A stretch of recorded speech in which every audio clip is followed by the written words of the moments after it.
Се надеваме дека ќе успеат да соберат што може повеќе докази кои што ќе дадат одговор на прашањето што се случило по застанувањето на автобусот, бидејќи самата сообраќајна незгода од сообраќајен аспект е релативно лесна сообраќајна незгода, која што од моментот кога автобусот удрил во заштитната метална еластична ограда до моментот на застанување и немало некои поголеми турбуленции или страдање на патниците кои што биле внатре. Патниците очигледно настрадале од пожарот кој што потоа се развил.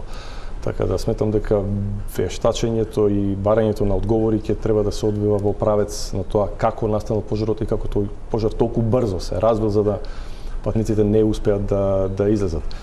Да имале доволно време патниците, 2-3 минути да биле време, патниците би успеале да излезат од да не се отворила ниту вратата. Па и да не се отворила за 2 минути време ќе ги скршите стаклата, ќе излезат, значи ќе може да се излезе, меѓутоа мора да разберете тој психолошки момент каде што имате паника, не знаете што се случило, удрел автобусот, луѓето спиеле, одеднаш се будат, хаос настанато, така да и луѓето не знаеле во моментот и како да реагираат и што да направат. Чесно тие што биле присебни и успеале да скршат задното ветрованско стакло, па низ него да успеат да излезат. На тој начин успеале оние неколку луѓе да се спасат. За жал останатите немале таа среќа.